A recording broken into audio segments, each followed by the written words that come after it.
Thank you. It really feels great. Can I be understood well? Because I have two micros, which has been scheduled that way. Sorry? Because you're the CEO. Okay, that's I didn't know that.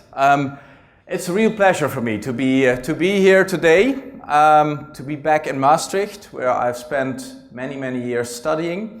I studied business and fiscal law.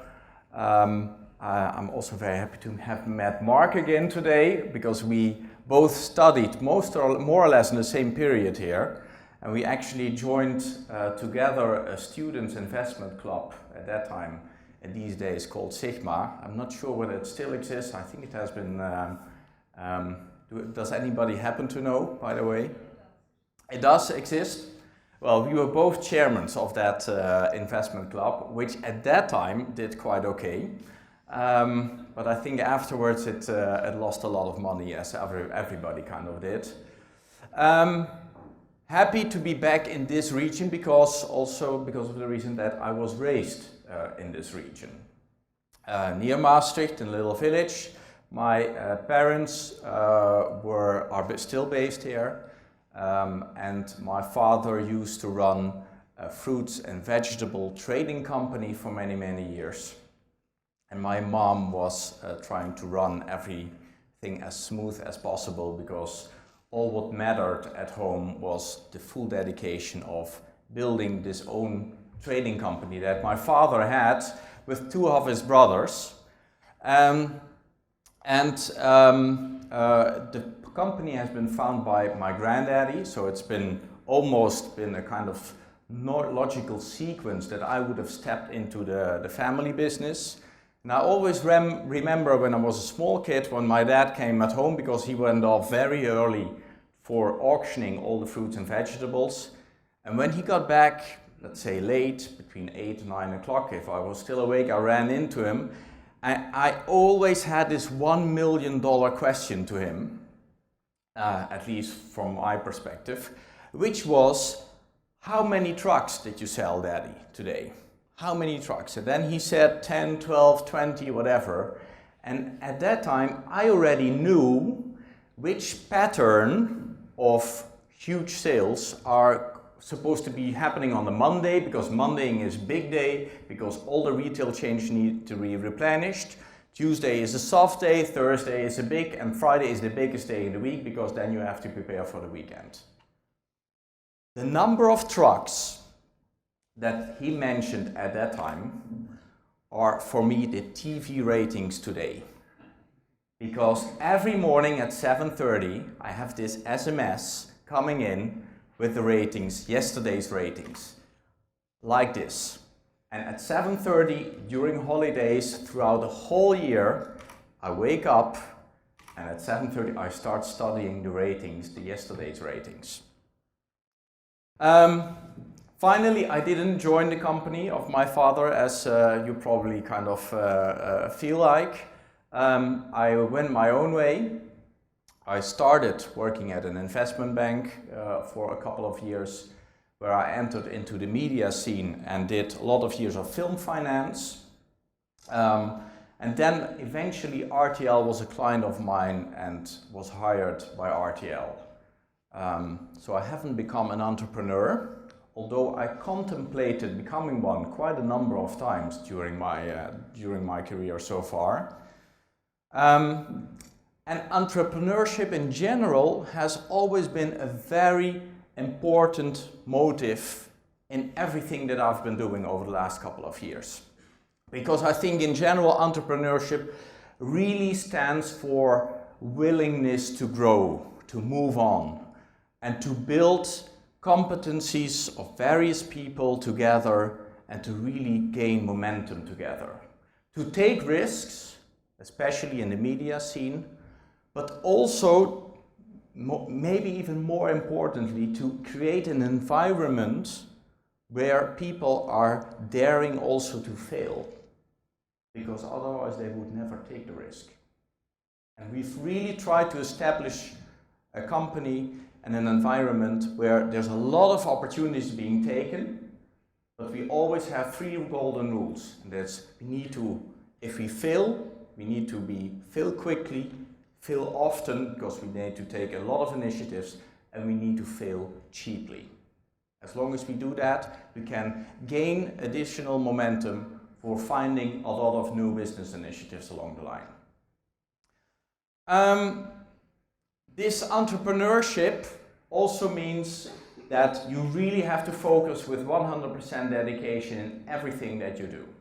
And when I started at RTL, 12 years ago already, I started as CFO, and I really had the opportunity to build a loss-making company at that time into, gradually over time, to a decent profitability company.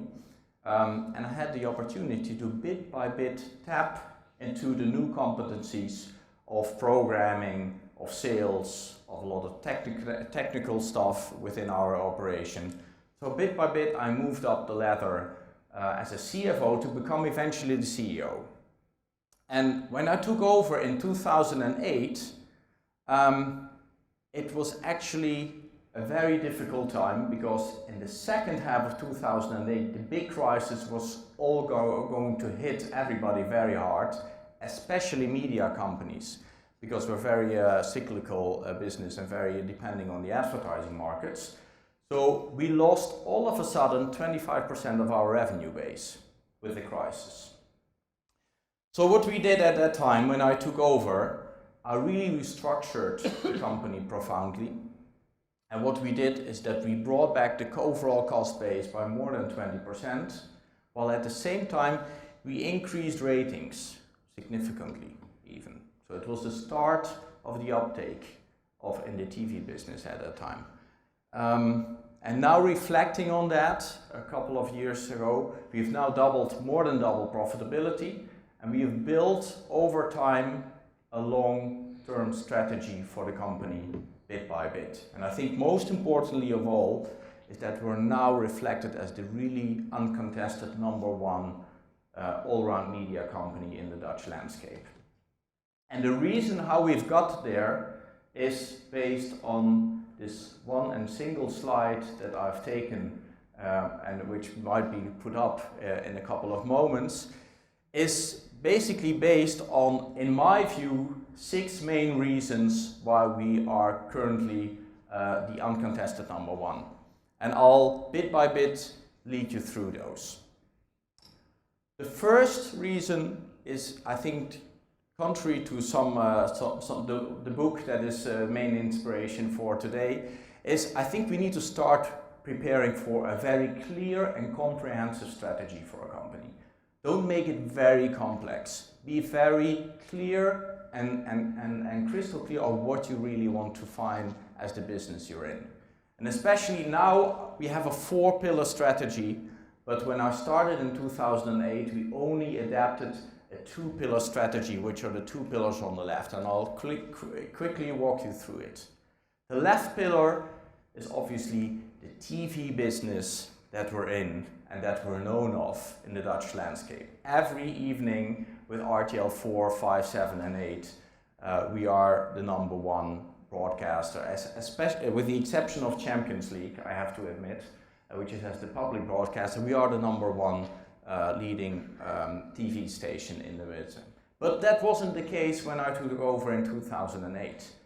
We brought the company towards a modest profitability level, but our ratings were very sluggish because we had pushed away from innovation for too much time. And when we started taking over in 2008 and really brought a lot of new people on board, we really started repositioning the channels in a completely different way, so that once you switch on the TV and you think of a channel, you more or less know which programs and which themes and which atmosphere you will be presented. Which is very important, because consumer behavior and viewer behavior are day-to-day patterns that are part of our daily life and are almost fixed into the human mind. At the same time, we've pushed for a lot of innovation, because the natural inclination of a broadcaster is to, as long as the ratings of a TV program hold, there's no necessity to innovate. And if the program then all of a sudden goes over the cliff, it makes all of a sudden a deep fall and nobody wants to view it anymore. So our biggest challenge in the TV business was to innovate our product before actually it reaches the max in terms of ratings. So as a discipline, therefore, we introduced that every new season of big programs need to have innovative elements before we actually launch each season. So we really obliged ourselves to push for innovation as part of our core business. And for that, you can see a lot of new formats have been developed over the last couple of years. Ik hou van Holland, Jongens tegen meisjes, I'm sorry, these titles are all Dutch.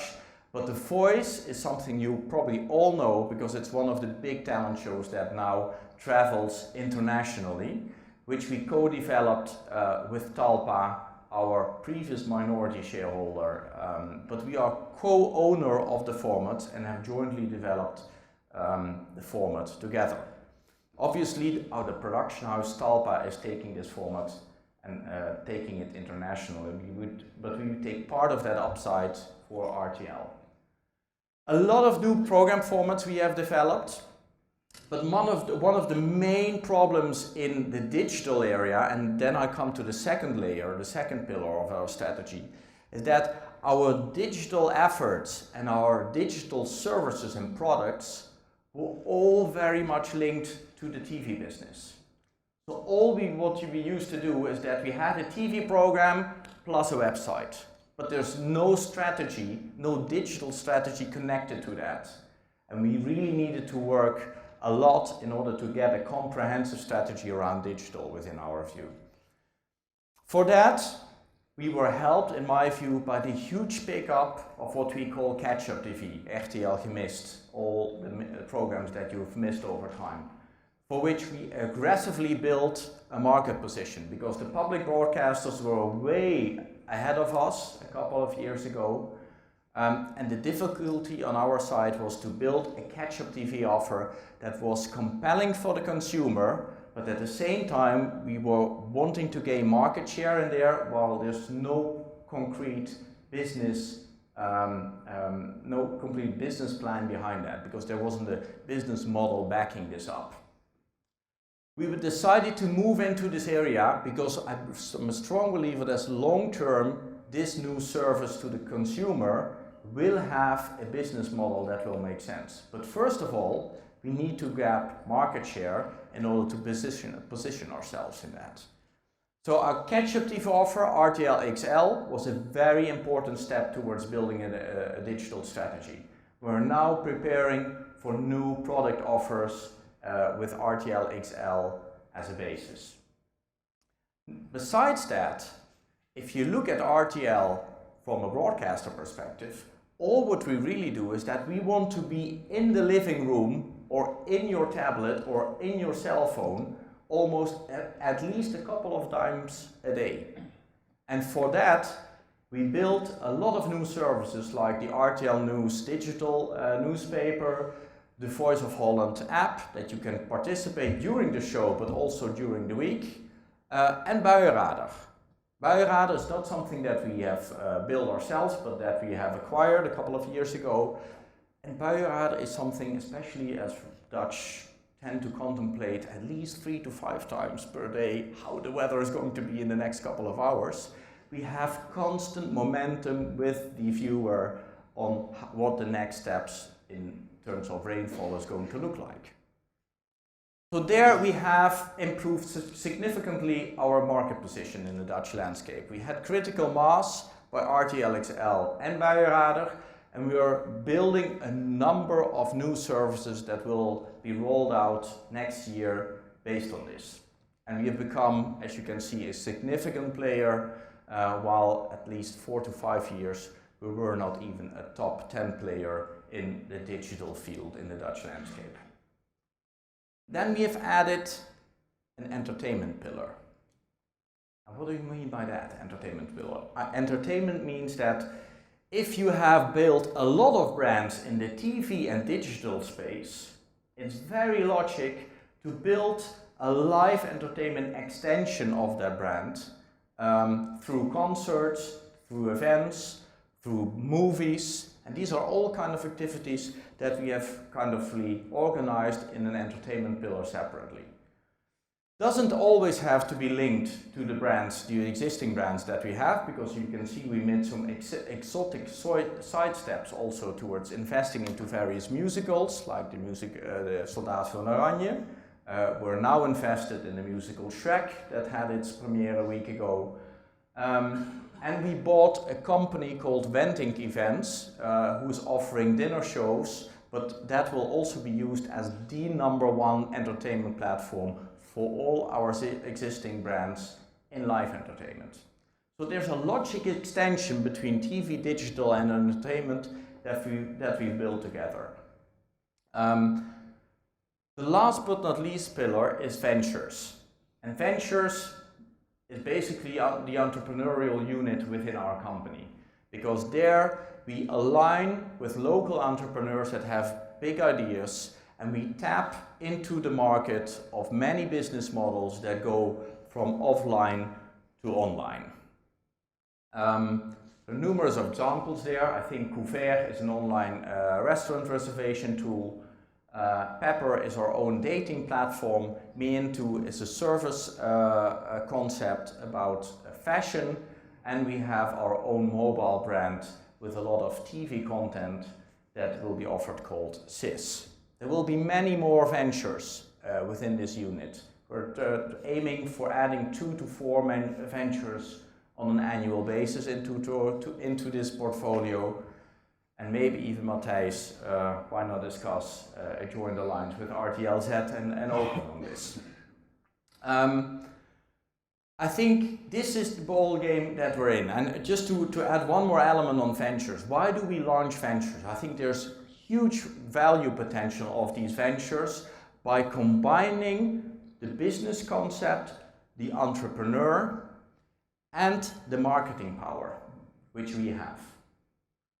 And many of these online initiatives can be made or broken by the fact whether they have access to marketing. Because there are numerous initiatives in all these fields, but the big difference in the online world is whether you have immediate awareness with the consumer itself, with the viewer itself. And we are able, through our marketing machine of TV and digital, we are immediately able to boost these companies into the #1 position in the specific business segments that they're in. And that's our philosophy why we are into ventures. There's another reason why we are into ventures, because I also think that allocating part of our commercial blocks for building new companies, like mentioned here, can be seen as an alternative way of selling our commercial blocks towards the advertisers. Because I basically have the option of selling the last million of GRP inventory towards Unilever, or I use it for building own companies. And while say the last million of Unilever volume goes at a lower price each year, I have a lot of upsell potential, basically a yield tool for my own company portfolio to increase the overall price of TV and to use this as a scarcity momentum within the market. So this is the strategy. I think more important even is that in all, especially in the 3 pillars, TV, digital and entertainment, when we started building these blocks, is that we explicitly mentioned throughout the whole company that we want to put the consumer first in all of our behavior that we do. And this sounds like an open door for a broadcasting company, but in fact it's not, because our business model is B2B. Our money comes from the advertisers. So the sales guys are always leading the discussion on what we should do. while at the same time, at the final end, the consumer will determine whether he likes our products or not. And embracing the consumer in a very more explicit way, and not only by stating this, but we even developed a way in the company which we call the total experience. A way of how we work together on how to make this total experience work in the company is, in my view, crucial for being successful in a company like RTL. What do I mean by the total experience? I mean that by combining TV digital entertainment in many fields, if we have the touch to make the right combinations of building a TV brand on TV, like the Voice of Holland, building an app in which the viewers can participate in the program during the live shows, and having concerts with all the participants of the Voice of Holland, we basically have a perfect circle of what we call the total experience to enrich the consumer and to deepen the experience for the consumer around one brand. And that's what we really try to aim and do. Because the big advantage of embracing the consumer in this way means that there's not only a consumer positive impact on that, it also leads, and that's the third element why I think we are well positioned now, that we have a complete, well-integrated client approach to our consumers, to our advertisers, sorry. Because if previously you only could buy a TV ad around the program, and now you can be part of the app and part of the concert as an advertiser as well, you basically have far more contact moments with the consumer itself and with the relevant demographics that as an advertiser you are interested in order to monetize upon your business model.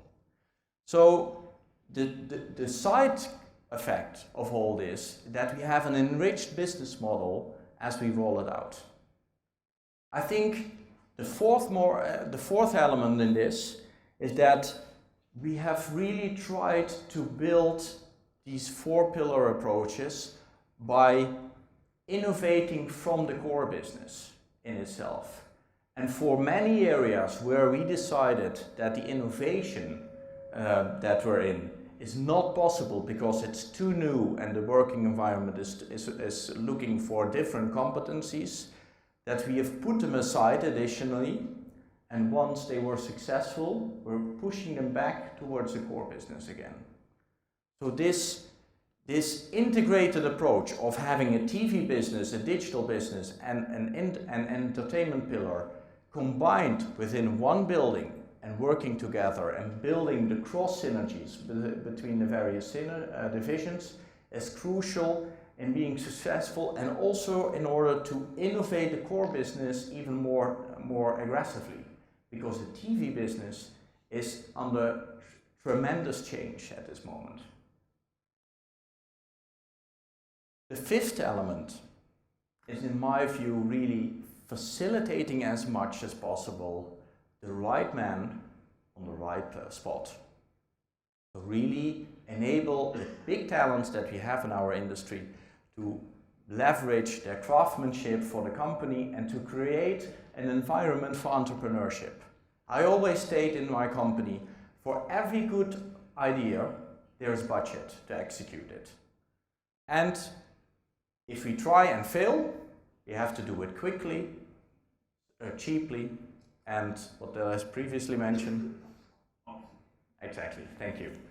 And last element in my storyline is we are only as good as our next success. And that is very strange in the TV business, because we are a business with big egos. Big egos. Program directors, presenters, production houses, all big egos. And we need to put ourselves back into a more modest position. That in case we are really able to bundle our efforts and our competencies across these lines, we are able to tap into the next success. So that mentality and attitude is something that is, I can tell you, very difficult to create within the company, but it's crucial because it enables that all the various disciplines within the company really start talking to each other and also are being listened to. So there's another side to only being good as your next success. That means that you are working in an environment where you are coping with constant flux, continuous change within the day-to-day works. And that is an environment where people need to be extremely at ease and comforted in order to excel. And that is very important in the current working environment. And I think bit by bit, we're trying to get there. So all in all, this business is not anymore about the number of trucks that have been sold on the day. It's not even close that linked to the day-to-day ratings anymore, but it's more towards a very complex play of a landscape that is dominated by ratings, but that is more and more dominated by international players like Google, Facebook, and it's very challenging to position ourselves in that landscape, while the consumer behavior is changing rapidly as technology changes everything especially for the lower generation. It's really fun to work in this industry, and I'll keep my speech short so that we might have some moments left for questions, because I'm quite sure there will be.